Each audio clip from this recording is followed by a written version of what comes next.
ini akan... Pria ini punya cara kreatif agar bayinya memanggilnya papa. Ia memberikan contoh kepada anaknya terlebih dahulu dengan Kita coba ke masa depan ya teman-teman. Buat neneknya lama-lama meninggal, aku kira bakal sembuh loh. Oke, ceweknya ke masa lalu, ayo ke masa lalu. Jadi bocil. Sebentar guys, kok kayaknya ini salah ya. Waduh, guguknya juga kurus guys. Aku paham nih, ke masa lalu sembuh. Tuh kakeknya bahkan bisa bangkit lagi ya guys. Nggak paham sama game ini ya.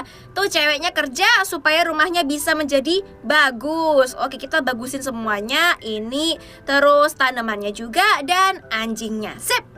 Kita coba ke masa depan. Gimana caranya wanita tertinggi di dunia ini naik pesawat? Bayangin aja tinggi wanita ini 215 cm, padahal tinggi pintu pesawat hanya sekitar 190 cm.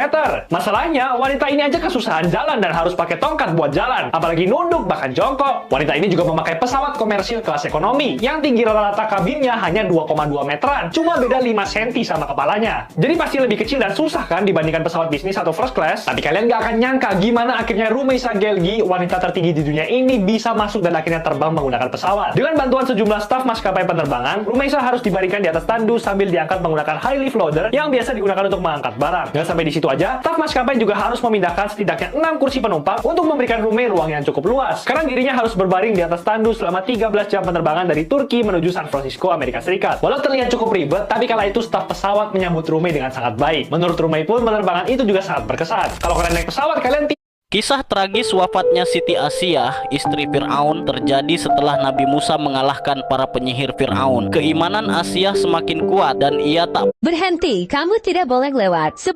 Kisah tragis wafatnya Siti Asiyah, istri Fir'aun, terjadi setelah Nabi Musa mengalahkan para penyihir Fir'aun. Keimanan Asiyah semakin kuat dan ia tak pernah luntur keimanannya kepada Allah. Ia juga tak pernah mengakui bahwa Fir'aun, suaminya, adalah Tuhan. Fir'aun pun akhirnya mengetahui keimanan istrinya. Maka Asiyah dijatuhi hukuman. Berhenti. Kamu tidak boleh lewat. Seberapa baik kamu? Suatu hari Baby Jack sedang bermain bola. Tiba-tiba terjatuh ke dalam lubang monster. Lalu aku menolongnya. Lalu aku diserang monster itu. Kasihan sekali. Kamu orang baik. Kamu boleh masuk surga. Baiklah, aku akan masuk. Aku sedih sekali. Berhenti. Kamu tidak boleh lewat. Seberapa baik kamu? Begini ceritanya. Aku sedang main HP dan mama memarahiku karena main HP terus. Lalu aku menangis dan berlari ke jalan raya. Tiba-tiba ada mobil lewat dan mama menyelamatkan aku. Sehingga mama meninggal ditabrak mobil dan aku pun menyesal karena tidak mendengarkan mama. Kasihan sekali. Teman-teman, menurut kalian baby